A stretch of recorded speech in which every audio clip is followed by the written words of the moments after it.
Hi, everyone. Welcome back to Everyday English Talk. In this episode, we're practicing IELTS speaking questions with Tom and Anna.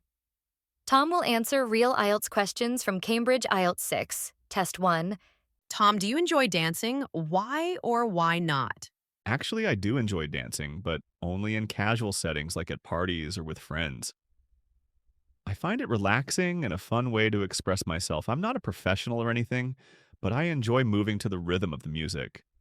Has anyone ever taught you to dance? Not really, I've never taken formal dance lessons.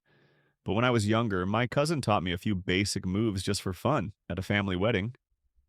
It was a bit awkward at first, but I enjoyed it. Tell me about any traditional dancing in your country.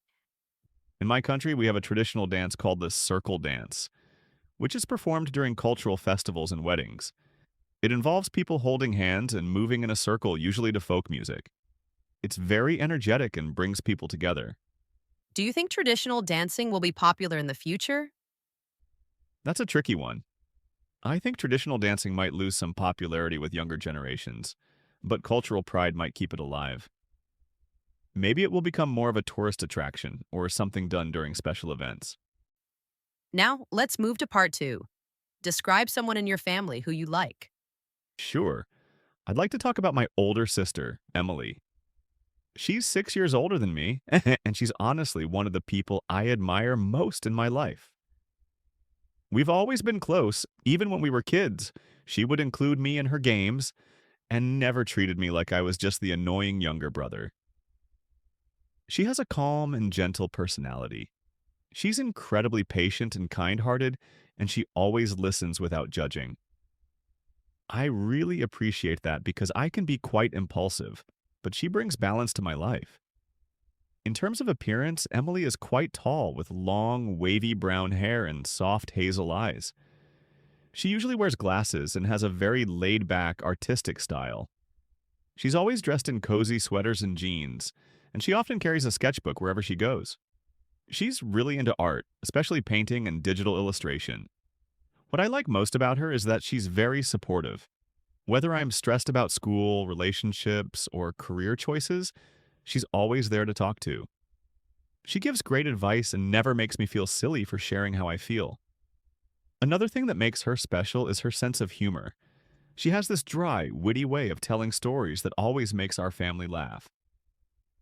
Spending time with her is never boring. We can talk for hours and still find new things to share. All in all, Emily is not just my sister, but also a great friend and role model. I feel lucky to have someone like her in my life who I can look up to and rely on no matter what. Let's move on to part three. In what ways can people in a family be similar to each other? Well, there are quite a few ways, actually. The most obvious is physical appearance. People in the same family often share facial features like eye color, hair type, or even the shape of their nose or chin. For example, in my family, we all have dimples and curly hair. But aside from looks, personality traits and behaviors can also be similar.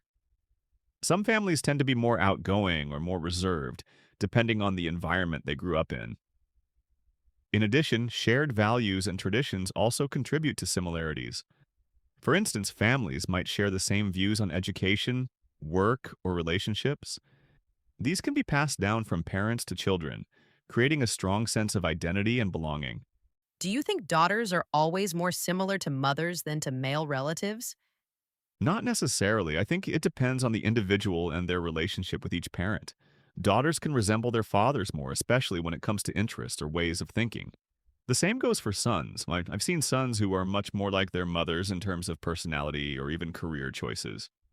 In my case, I actually share more traits with my mother than my dad. I've inherited her sense of humor, her way of dealing with stress, and even some of her hobbies like cooking and gardening. So I wouldn't say gender always determines who you're more similar to.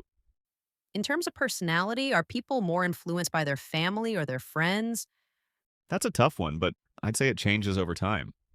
When we're younger, our families shape a lot of our early personality. They teach us basic manners, values, and how to interact with the world. But as we grow older, especially in our teenage years and early adulthood, friends begin to play a bigger role. Friends can influence our style, speech, interests, and sometimes even our opinions. However, the foundation built by family usually stays with us. So, in the long run, it's a combination. Family builds the base, and friends influence the branches, so to speak. Where can people in your country get information about genetic research? These days, information is widely accessible. People can learn about genetic research through online articles, scientific journals, or even videos on platforms like YouTube. Universities sometimes hold public lectures, and some health organizations publish updates about new discoveries. But I also think a lot of people don't go out of their way to look into it unless it's relevant to them. Like if someone in their family has a genetic condition or they're planning to have children, then they might visit a specialist or read up on it more seriously. How do people in your country feel about genetic research? Opinions are mixed. Some people are really excited about the possibilities, like finding cures for genetic diseases or even personalizing treatments for patients.